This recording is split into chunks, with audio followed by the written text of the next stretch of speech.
सोचिए, अगर आपको ऐसी जेल में डाल दिया जाए जहां से भागने के बारे में सोचना भी गुनाह हो, जहां चारों तरफ सिर्फ समुद्र हो, खारे पानी की लहरें हों और तेज धार आपको जिंदा निगल जाए। अगर किसी ने कभी भी भागने की कोशिश की हो तो उसका शरीर लहरें किनारे जरूर लाती है, लेकिन जिंदा नहीं, बल्कि लाश बनकर। हाँ, ये कोई साधारण जेल नहीं, बल्कि दुनिया की सबसे सुरक्षित और सबसे खौफनाक जेल एल्काट्राज है। लेकिन अगर मैं कहूं कि इस नामुमकिन जगह से एक शातिर दिमाग ने भागने का प्लान बनाया और शायद वो कामयाब भी हो गया, तो उसका नाम था फ्रैंक मॉरिस, एक ऐसा अपराधी जिसे जेल की दीवारें कभी रोक नहीं पाई। आज हम उसी असली घटना की कहानी देखेंगे, एस्केप फ्रॉम एल्काट्राज। तो तैयार हो जाइए, क्योंकि ये कहानी इंसानी दिमाग की वो हद दिखाती है जहां ना डर मायने रखता है और ना मौत।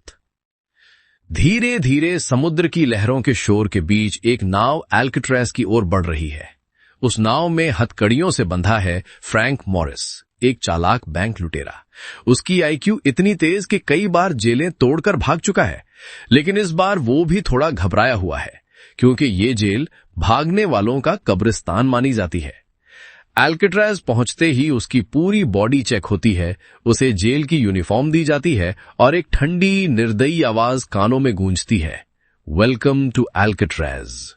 यहीं से उसकी असली कहानी शुरू होती है। अगली सुबह एक तेज सायरन के साथ दिन की शुरुआत होती है। सारे कैदी जंजीरों की आवाज के साथ बाहर निकलते हैं। डाइनिंग हॉल में हर चेहरा एक अलग गुनाह की कहानी लिए बैठा है। यहीं फ्रैंक की नजरें मिलती हैं वुल्फ से, इस जेल का सबसे खतरनाक कैदी। वुल्फ फ्रैंक को दबाने की कोशिश करता है, लेकिन फ्रैंक किसी से डरने वालों में नहीं।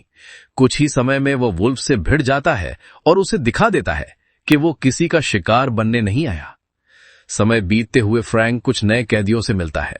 इंग्लिश, जेल का सबसे समझदार कैदी, डॉक, एक शांत कलाकार जो अपनी पेंटिंग्स में ही जिंदगी ढूंढता है, और लिटमस, एक अजीब लेकिन दिलचस्प कैदी। लेकिन सबसे महत्वपूर्ण मुलाकात होती है जेल के वार्डन से। वार्डन उसे सख्त चेतावनी देता है कि यहां से भागने का ख्याल भी मत करना, वरना जिंदगी और मौत के बीच कहीं गिर जाओगे। लेकिन इसी मुलाकात में फ्रैंक चुपके से एक छोटा सा नेल कटर चुरा लेता है। किसी और के लिए ये सिर्फ नाखून काटने वाला औजार है, लेकिन फ्रैंक के दिमाग में ये एक चाबी की तरह है।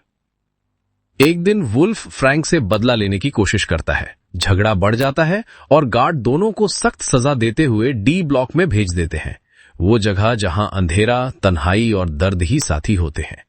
2 हफ्तों तक अंधेरी कोठरी में रहने के बाद फ्रैंक भले ही बाहर आता है, लेकिन उसके अंदर अब एक आग जल चुकी है, भागने की, आजादी की।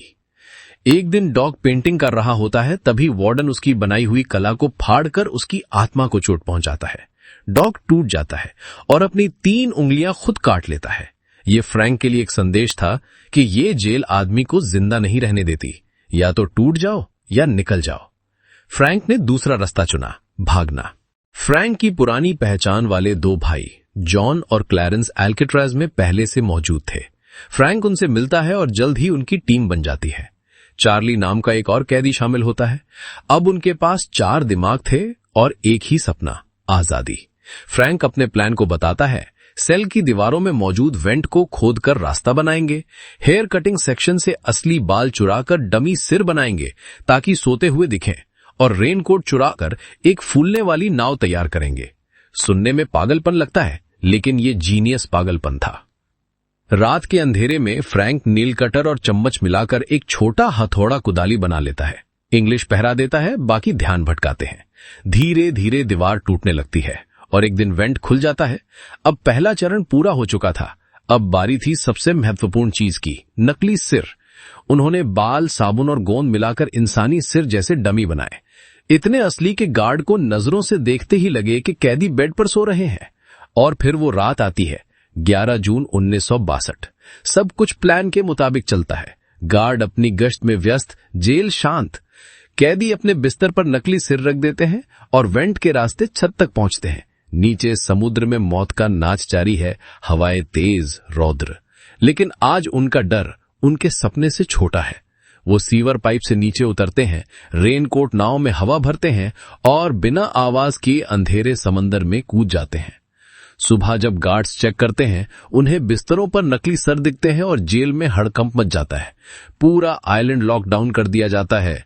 पुलिस, नावें, सर्च टीम, सबको लगा वो कहीं ना कहीं मिल ही जाएंगे, लेकिन ना नाव मिली, ना लाश, ना कोई सबूत। सालों तक FBI खोजती रही, लेकिन तीनों कहीं नहीं मिले। कुछ लोग कहते हैं कि वो समुद्र में डूबकर मर गए, लेकिन कुछ का दावा है कि वो आजादी की जिंदगी जी रहे हैं, कहीं ऐसी जगह जहां उन्हें कोई पहचान न सके। एल्काट्रेज का दावा था यहां से कोई भाग नहीं सकता, मगर फ्रैंक मॉरिस और उसके साथियों ने शायद इस दावे को गलत साबित कर दिया। कभी कभी सिर्फ एक नेल कटर भी दुनिया की सबसे सुरक्षित जेल को मात दे सकता है, और यही इंसान की सबसे बड़ी ताकत है, दिमाग, हौसला और आजादी की चाह।